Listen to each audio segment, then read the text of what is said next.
선거 승리를 위해 힘을 모아야 할 시기인데 국민의힘 내부 분위기가 심상치 않습니다. 분명히 하나로 뭉쳐야 할 현장에서 오히려 당혹스러운 장면들이 연출되며 시선이 쏠리고 있는데요.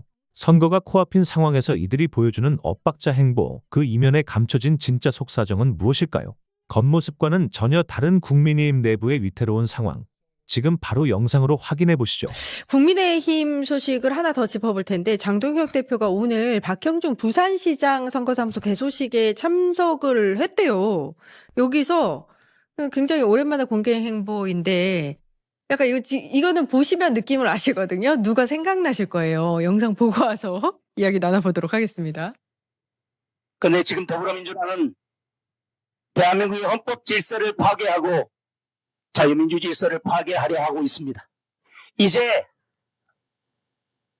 이재명의 죄를 지우기 위해서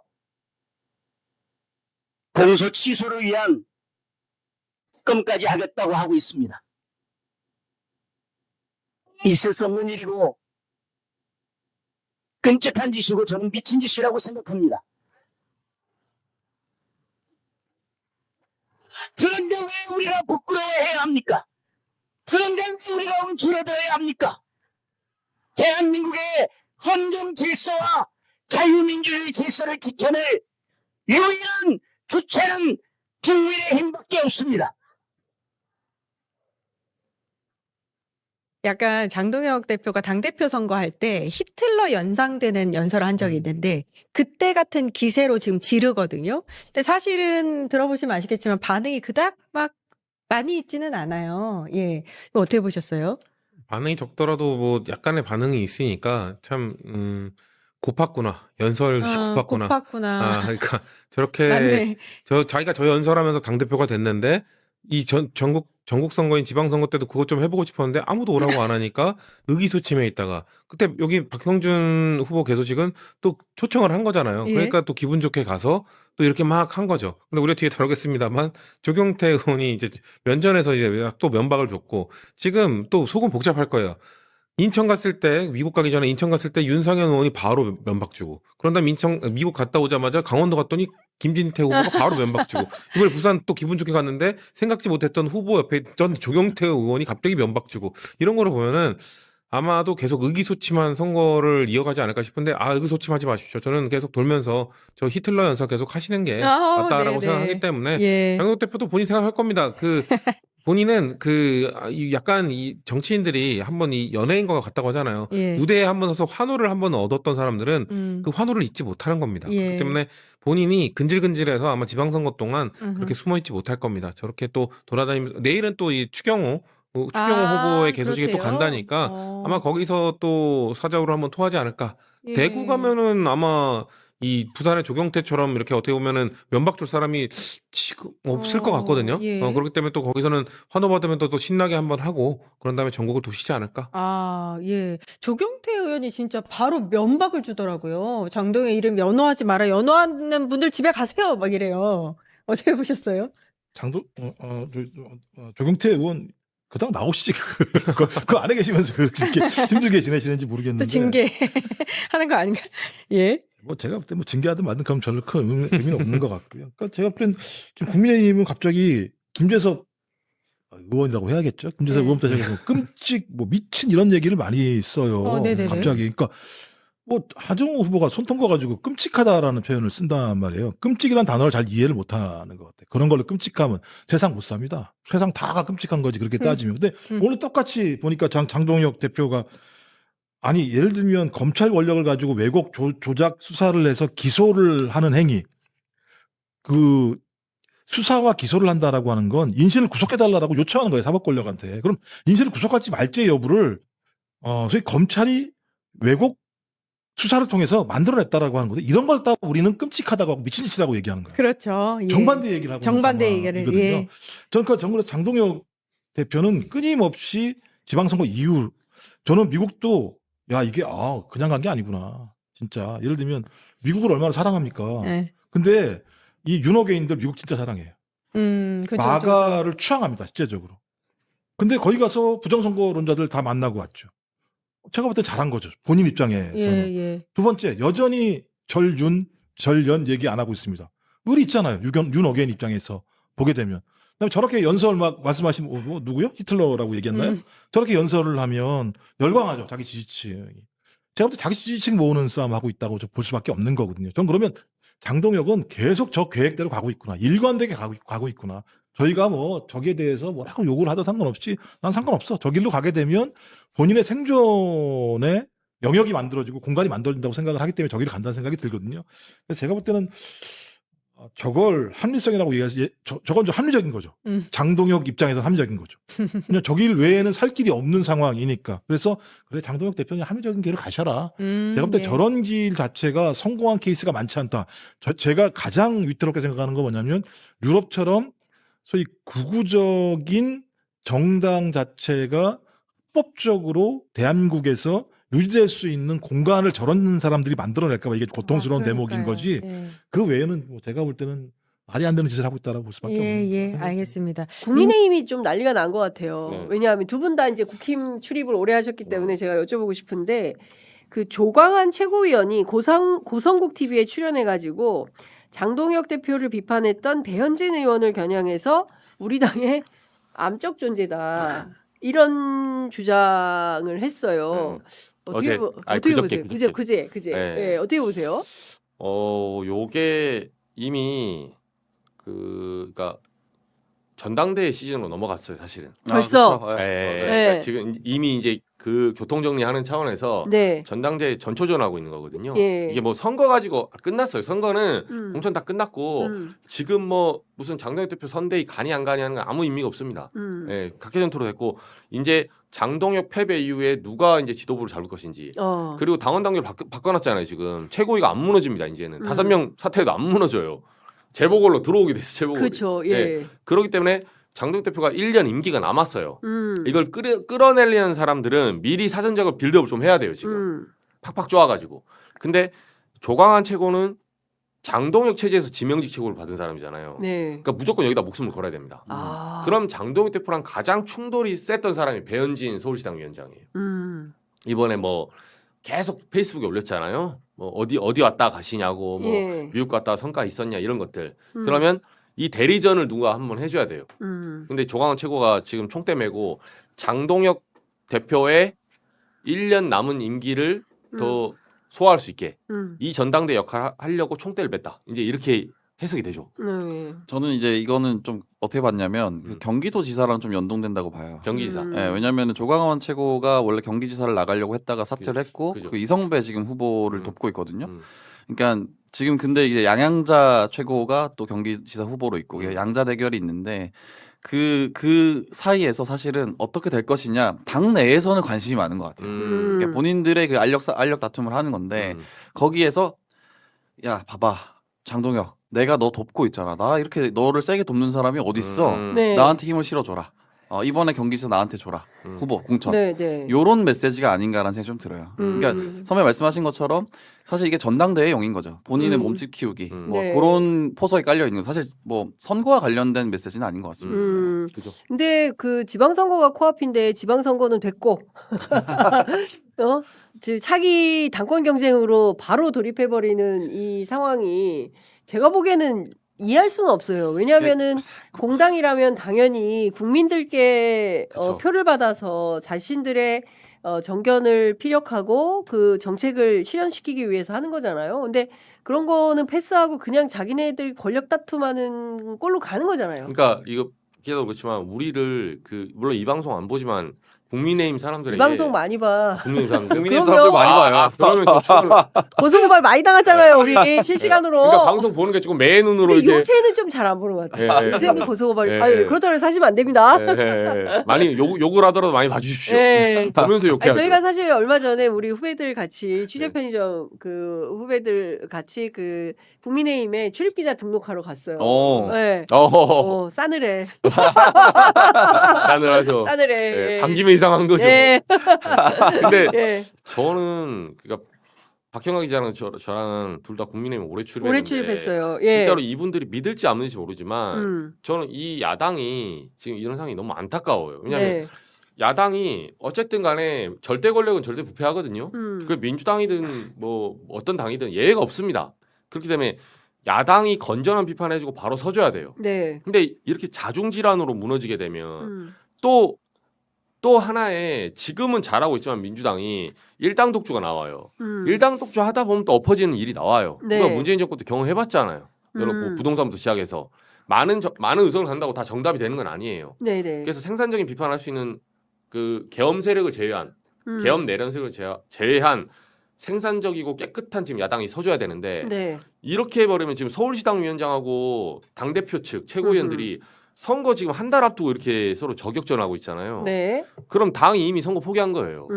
이거는 한 명이 하이라키로 힘을 잡아서 찍어 누르든 네. 아니면 빨리 분당을 하든 빨리 정리를 하고 선거를 했어야 돼요. 네. 그러니까 저는 진짜 국민의힘에 그 우리나라 정치사의 마지막 애정이 있기 때문에 이걸 빨리 정리하고 국민의힘이 정말 그 반성을 하고 과거를 반성을 하고 생산적으로 일어날 수 있게 이거를 우리가 바래요 진짜로. 네. 이거를 응원합니다. 근데 이 방식은 진짜 안 좋은 거예요. 그러니까요. 그러면 진작 싸워서 빨리 망하든가. 그러니까. 이걸 여기까지 끌고 와가지고 또 전당대회 또 싸우고 이렇게 하게 되면 그러니까 진짜 그 나쁜 정치의 전형을 보여주고 있어요. 그리고 사실은 우리가 정말 입이 아프도록 이야기했지만 국민의힘이 제대로 된 보수 정당이라고 했다면 12.3 비상계엄 내란 딱 터졌을 때 그렇죠. 그때 딱 절연하고 이것은 잘못했다라고 분명하게 선긋기를 했어야 돼요. 그거는 당시 사법부의 수장이었던 조희대 대법원장도 마찬가지고 그쵸. 그때 잘못 판단해서 그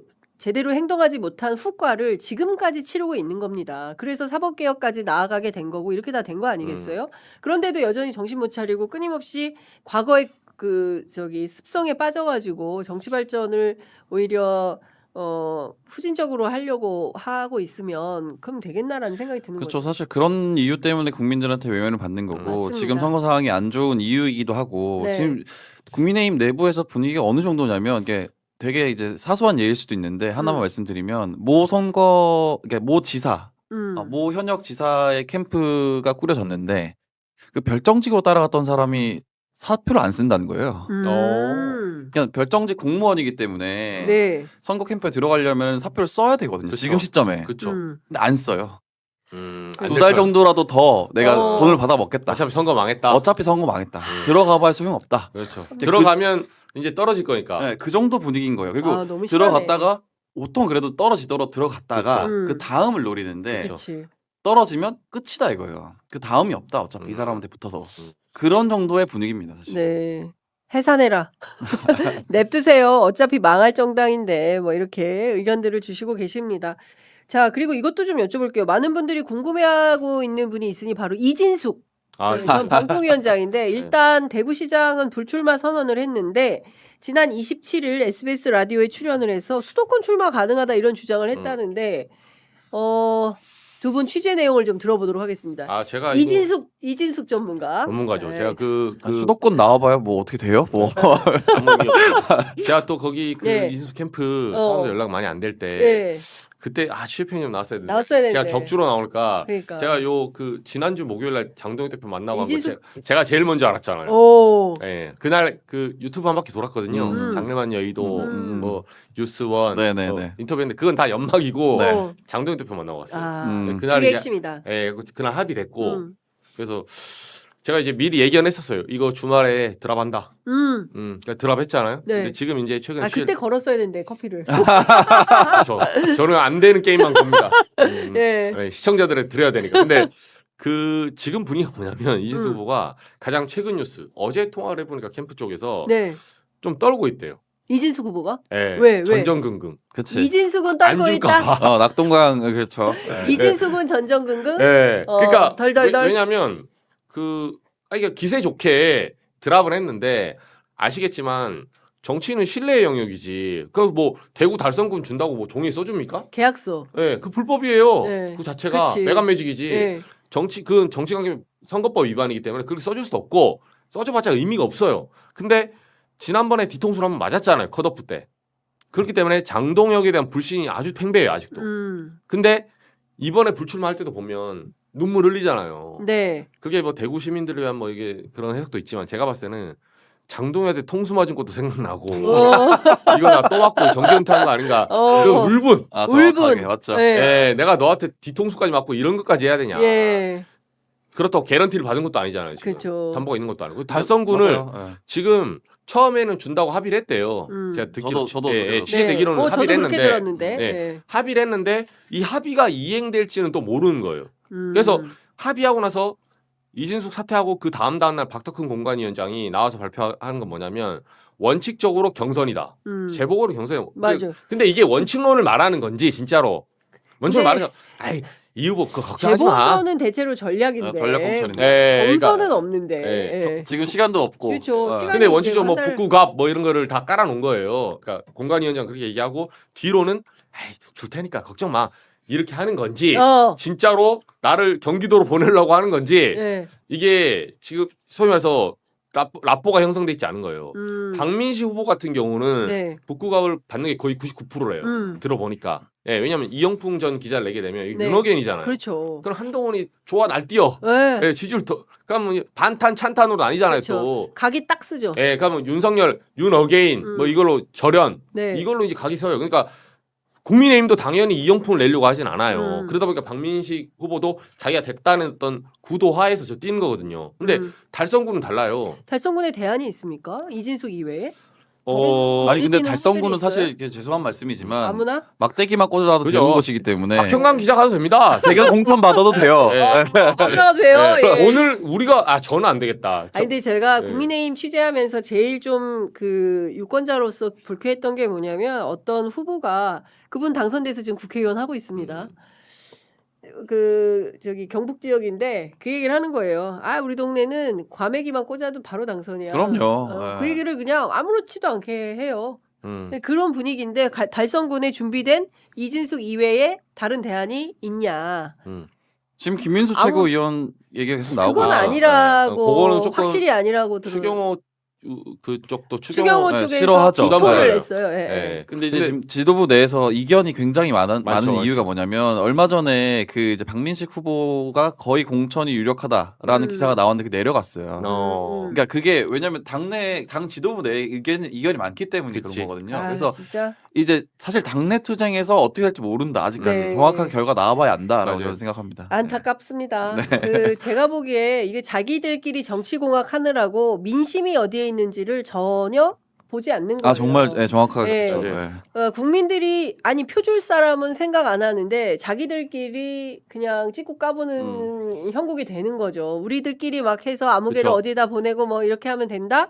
천만의 말씀. 대구 시민들이 바보입니까? 예?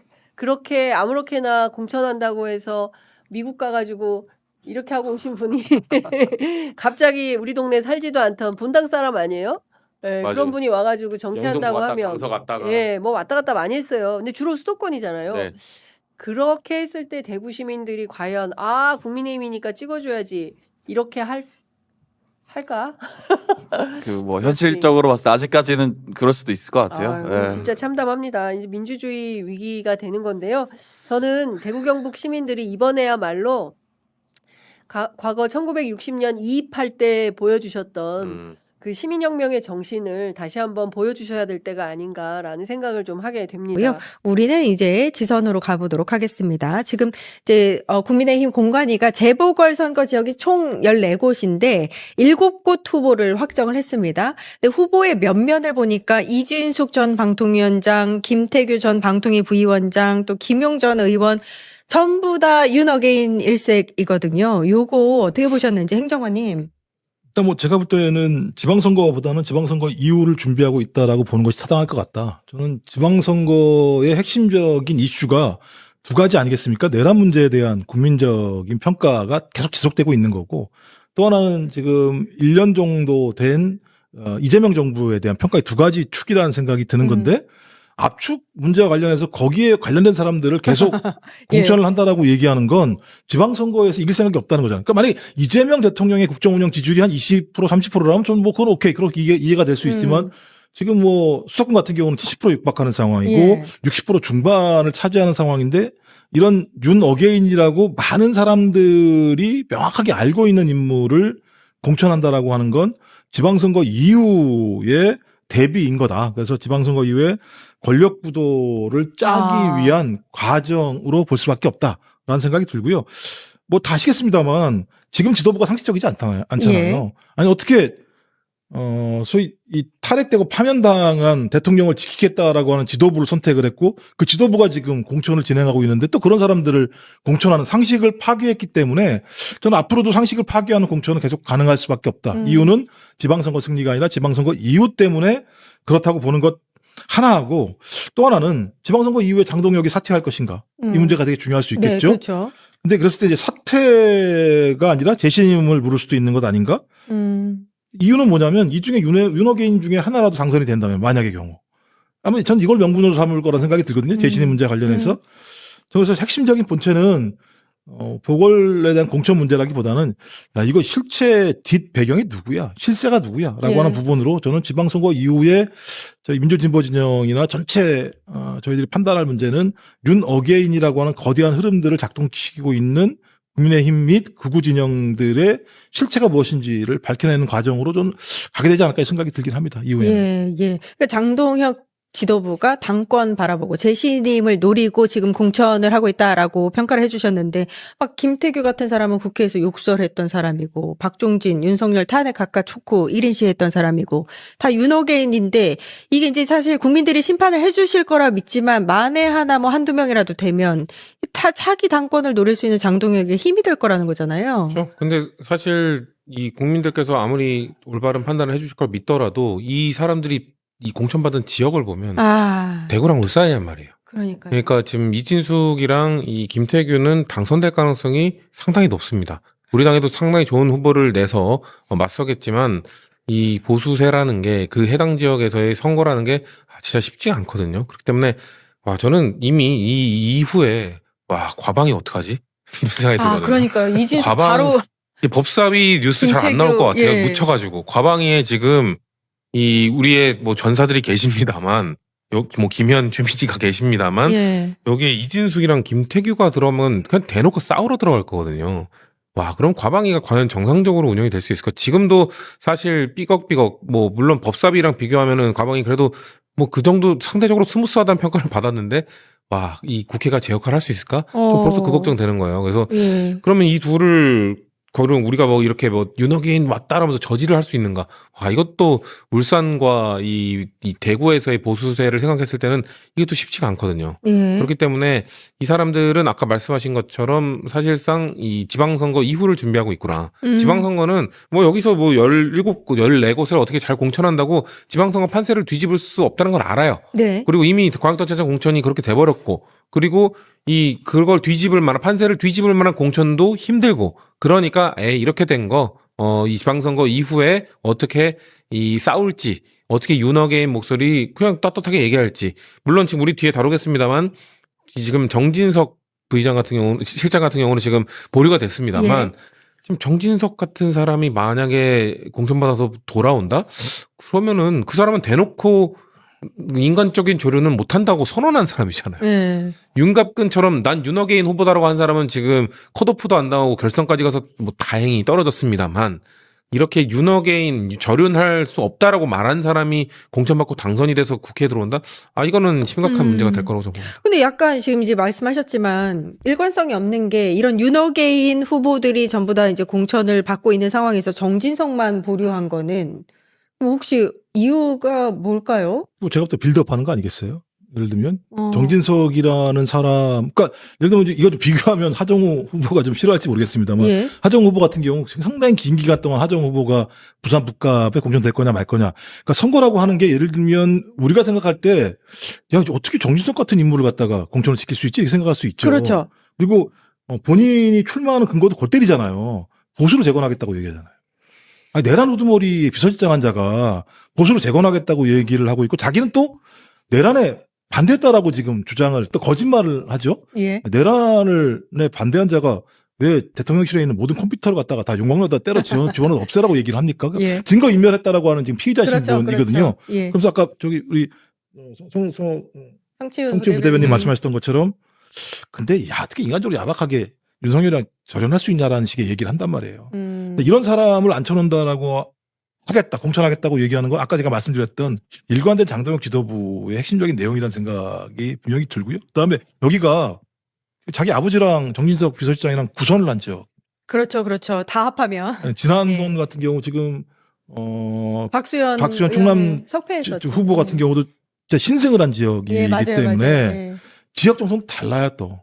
그리고 제일 큰 문제가 뭐냐면 많은 사람들은 알아요. 내란이 잘못됐고 민주주의를 파괴하는 거 다 알아요.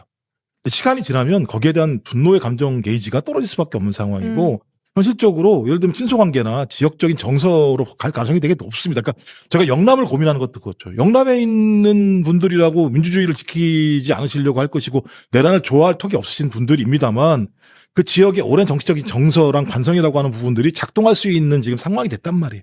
그럼 여기도 그럴 수 있는 가능성이 높기 때문에 근데 여기에서 만약에 정진석이라는 인물이 당선이 된다.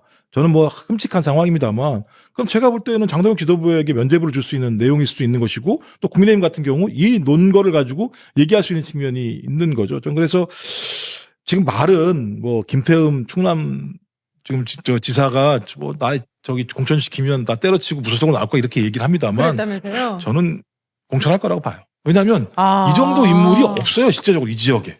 근데 이 정도 인물을 내지 않는다라는 얘기는 뭐냐면 야 내란에 반성했어 어떻게 이따 인물을 낼 수 있어라고 하는 자기 발등에 그렇죠. 찍어야 되는 상황인데 저는 그거 할 거라고 생각하지 않아요.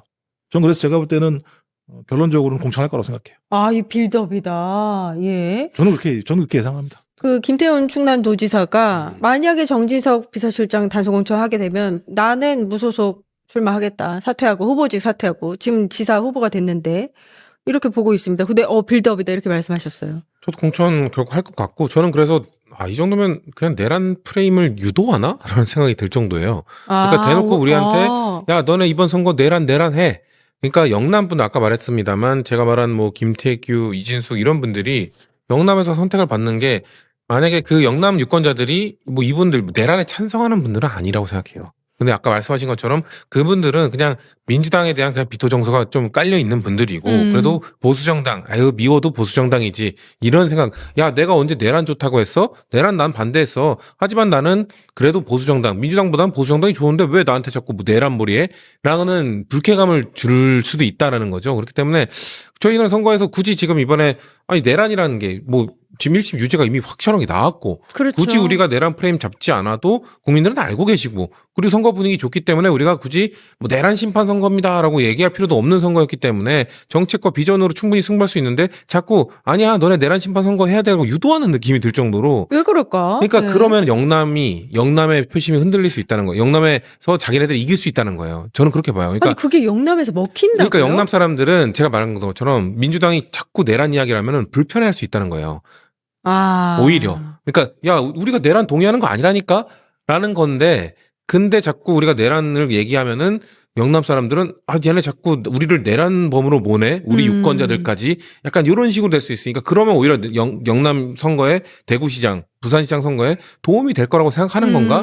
전 그렇게 생각하는 거예요. 사실 그래서 대구에서 선거하시는 분들 이런 얘기 했거든요. 그러니까 대구에서 뭔가 중앙에서 자꾸 내란 이야기 하면은 오히려 대구 분들은 반감을 가진다. 민주당 자꾸 내란몰이 안에 지금 대통령은 이미 재판받고 뭐 무기징역 다음 2심 항소심에 다시 또 구형 사형될 수도 있는데 근데 내란몰이 안에 그럼 대구 선거에는 그렇게 좋지는 않을 수도 있어라는 얘기를 대구 선거 뛰는 분들이 얘기하거든요. 예. 그러니까 이렇게 대놓고 그냥 윤호개인 공천하는 게 유도하는 건가라는 생각이 전 구타유발 약간 이런 느낌 정도로 들 정도로 이렇게 대놓고 한다고? 예. 놀랍잖아요. 이렇게 대놓고 예. 할 거라고 생각 못 했잖아요, 우리는. 그러니까 아무튼 이제 김종국 행정관님은 이게 이제 지선은 포기를 하고 차기 당권을 네. 위한 빌드업이다. 뭐 이렇게 생각하고 계신 것 같고. 대구에 지금 이게 쇼츠라고 하는 게 돌아다니는 거 보면 이게 딱 있어요. 하나가 뭐냐면 어떻게 대대로 내란을 일으켰다고 대통령을 잡아놓을 수가 있어. 라는 얘기가 심플하게 나와요.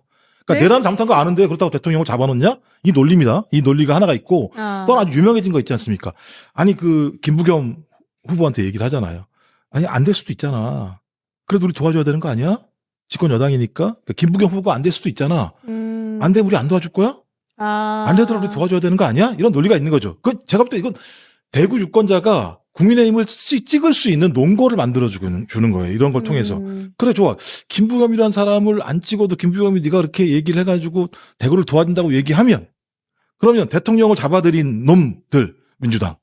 그다음에 아니 김부겸 후보가 당선되지 않는다고 하더라도 집권 여당이 도와준다고 해서 도와줄 수 있는 거 아니야? 그럼 나는 국민의힘에 찍을 수 있는 거 아니야? 라고 하는 이 바닥에 흘러다니고 있는 구조농보라고 주로 얘기되는 건데요. 이런 흐름들이 존재하기 때문에 이게 우리가 중앙 차원에서 보는 그림처럼 공학적으로 더 작동하지 않는 선거가 지역단에서 벌어지는 거죠. 특히 말씀하신 대구, 부산 이런 데 같은 경우는 한 번 돌면 푹 돌아요. 이게 또 경남이나 경북처럼 큰 지역이 아니기 때문에 도시라는 지역이라는 게 한 번 확 돌면 지난 총선에 부산 보십시오. 그냥 며칠 사이에 확 도니까 정리가 확 돼버리잖아요. 네. 그러니까 이건 알 수 없는 선거인데 그런 논리들을 계속 국민의힘에 오랫동안 그 토박이처럼 가게 선거운동했던 사람들이 그런 걸 만들어내는데 그 밈이라고 하는 게 엄청 돌 수 있는 네트워크가 거기 존재하는 거죠. 그러니까 저희가 만만하게 보면 안 되는. 만만하게 보면 안 됩니다. 된다. 와, 이 윤 어게인이 돌아오고 있습니다. 조심해야 될 것 같고요. 국민의힘 내부에서 벌어지는 공천 갈등과 지도부를 향한 날카로운 목소리들을 정리해봤습니다. 당장 눈앞의 선거보다 선거 이후를 염두에 둔 계산이라는 분석과 유권자를 대하는 내부의 안일한 태도까지 고스란히 드러나고 있는데요. 이런 내부 분열의 상황이 실제 선거에서는 어떤 결과로 나타나게 될까요? 여러분은 국민의힘 지도부의 이런 행보를 어떻게 보셨습니까? 댓글로 다양한 의견 남겨주시고 구독과 좋아요로 함께해 주시면 큰 힘이 됩니다.